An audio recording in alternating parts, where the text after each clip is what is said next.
नमस्कार दोस्तों, मैं विनोद कुमार मिश्रा यूट्यूब के अपने एम्पैथी एक्सप्रेस में आपका स्वागत करता हूं। आज का विषय है अपमान।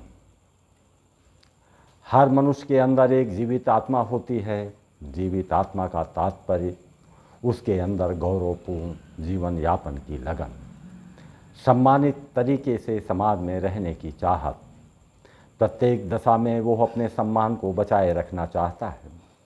मान और सम्मान प्राप्त करने के लिए वो अथक परिश्रम भी करता है। मान, सम्मान और आदर ये सब अर्थ पर निर्भर हैं, पद पर निर्भर हैं।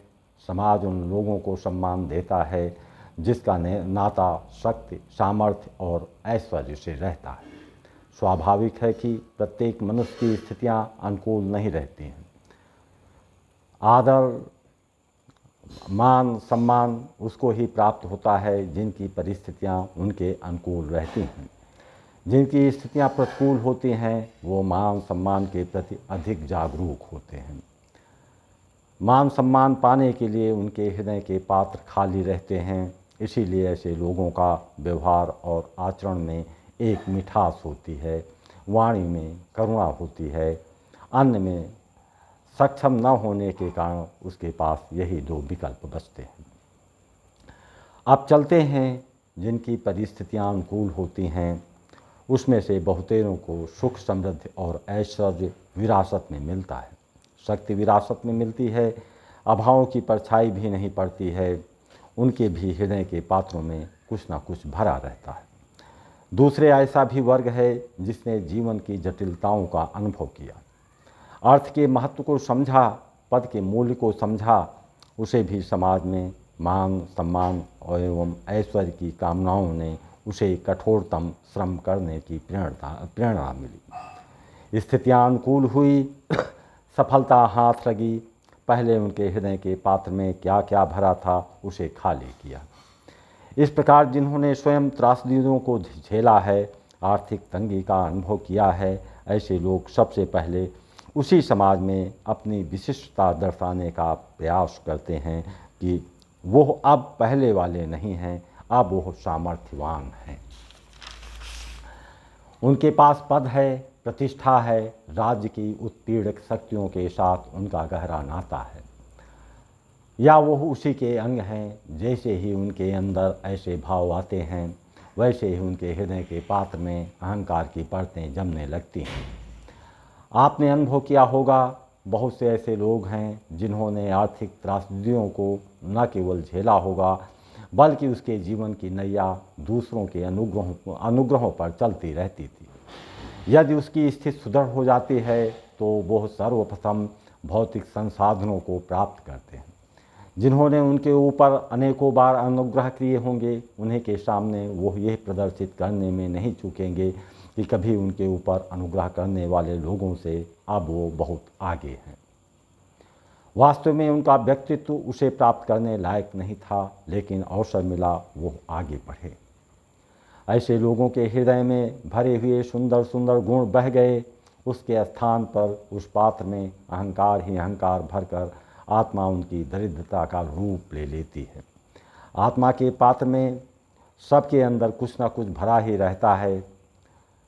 किसी का पात्र करुणा से भरा रहता है, किसी का पात्र दया से भरा रहता है, किसी का पात्र प्रेम से भरा रहता है।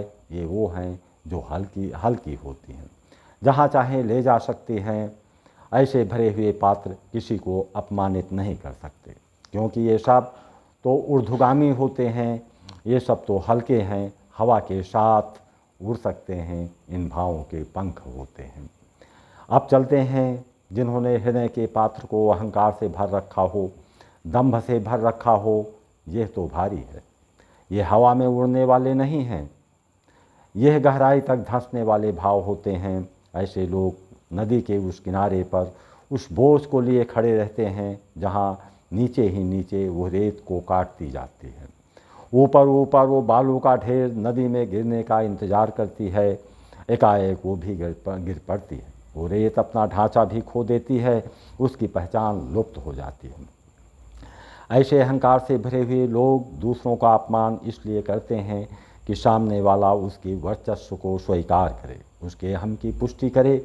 उसके हृदय का पात्र तो अहंकार से भरा रहता है। अहंकार से भरा हुआ व्यक्ति शिक्षित हो सकता है, किसी भौतिक विषय का ज्ञाता हो सकता है, ये सब होने पर भी वो बुद्धिमान नहीं हो सकता, वो विवेकवान नहीं हो सकता।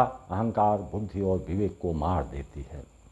उसके अंदर ये क्षमता ही नहीं रह जाती कि जिसका वो अपमान कर रहे हैं, क्या वो उसके अंदर अपमान सहन करने की क्षमता भी है अथवा नहीं।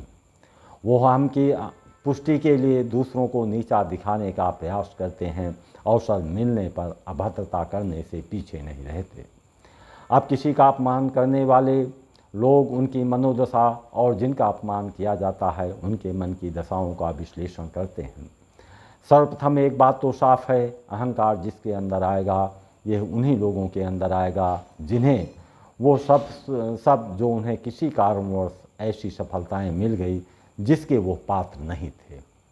ऐसे व्यक्ति जो पेट का मरीज है, उसकी अतड़ियाँ खराब हों, किसी चीज़ को हजम करने की क्षमता न हो और उसे अचानक पुष्टिकारक भोजन मिल जाए तो उसे वो हजम नहीं कर सकता, वो सब बाहर आ जाएगा। इसी प्रकार अपात्र व्यक्ति को अगर ऐसी सफलताएं हासिल हो जाती हैं तो उसे वो पचा नहीं पाते। फिर चाहे वो ऐश्वर्य हो, चाहे पद हो, चाहे प्रतिष्ठा हो, यही सब उसके पात्र में अहंकार के रूप में भर जाते हैं। पात्र की मात्रा से भी अधिक अहंकार है तो उसे खाली भी होना है। यही खाली होने की प्रक्रिया क्या है? दूसरों को जलील करना, दूसरों को नीचा दिखाना, ये भी नहीं सोचना कि इसके दूरगामी परिणाम क्या होंगे। प्रश्न उठता है कि जिसका अपमान किया जा रहा है उसके अपने हृदय में कैसी पात्रता लिए बैठा है। अगर उसके अंदर अहंकार है तो वो आपका प्रतिकार करेगा। विश्व मंच में कई अहंकार युक्त पात्रों को आप देख रहे हैं, चाहे वो रूस हो, यूक्रेन हो, इज़राइल हो, पश्चिम के देश हों। उनके अहंकारों के अंतिम परिणामों की कल्पना करिए। कब एक बार फिर कावासाकी नागासाकी की घटनाएं घटित हो जाए कहा नहीं जा सकता। हो सकता है आप जिसे अपमानित कर रहे हैं वो आपसे निरीह हो, आपसे दुर्बल हो, अंदर के विस्फोट करने का साहस न हो। ऐसे में वो अपने आप को दबाने का प्रयास करेगा। वो दबाव का परिणाम क्या होगा? घुटन, बदले की भावना की फिराक। ऐसे अवसरों को आने की प्रतीक्षा जब वो आपसे प्रतिकार कर सके। आपने अपने अहंकार की संतुष्टि के लिए अपमान किया, लेकिन आपकी इस हरकत का परिणाम दूसरे के जीवन की दिशा और दशा दोनों ही बदल सकता है। इसका दोषी कौन होगा? यदि आपने अहंकार पाल रखा है तो आप ये भी नहीं समझ सकते कि सामने वाला व्यक्ति किन विचारों को मूल्य देता है। यदि वो मान सम्मान को मूल्य देता है और आपने उसका अपमान कर दिया तो उसका सर्वस्व लूट गया। हाँ, अपमान करने के तरीके पृथक पृथक हो सकते हैं। कोई संकटों से घिर गया, आपने उसे पागल कह दिया, मूर्ख कह दिया और बहुतेरे अपमानित करने के शब्द हैं। आप ये भूल जाते हैं कि आपके मुख से निकले हुए शब्दों की गूंज कहाँ तक जा सकती है, कहाँ तक आपके अहम के कारण कोई आहत हो सकता है। अपमान करने के दूसरे भी तरीके हैं। आप सक्षम हो गए, सुख के साधनों की व्यवस्था कर ली। अब आप किसी के यहाँ जाते हैं जहाँ पर वो संसाधन नहीं है, वहाँ आप ये कहें कि हमारे यहाँ तो ये सारे सुख है, इसके बिना ऐसे कष्टों में आप कैसे रह लेते हैं। आपका ये वाक्य उसको अपने से नीचा दिखाने का प्रयास है। जहाँ आप गए हैं वे अपने ही होंगे। अगर वे आहत हुए तो क्या करेंगे? आपको नदी के उस किनारे छोड़ देंगे जहाँ ज़मीन को नदी अंदर ही अंदर काटती हुई खोखला कर देती है। आप वहीं पर अपने पात्र में अहंकार लिए नदी में समा सकते हैं। अगर अपात्र हों, अपात्र को उसके मेहनत का, उसके श्रम का पुरस्कार मिलता है, पद प्रतिष्ठा ऐश्वर्य मिलता है, तो उससे प्राप्त करने की पात्रता को भी बनाना होगा। यदि उसे ग्रहण करने की पात्रता आपने प्राप्त कर ली तो आपके हृदय का पात्र अहंकार से नहीं भरेगा, वो करुणा से भरेगा, वो दया से भरेगा, वो सहानुभूति से भरेगा, वो प्रेम से भरेगा। इन सब से भर गया तो आप किसी का अपमान नहीं कर पाएंगे। आशा है वीडियो पसंद आई हो। वीडियो पसंद आई हो तो लाइक, सब्सक्राइब एवं शेयर करना न भूलें। जय हिंद।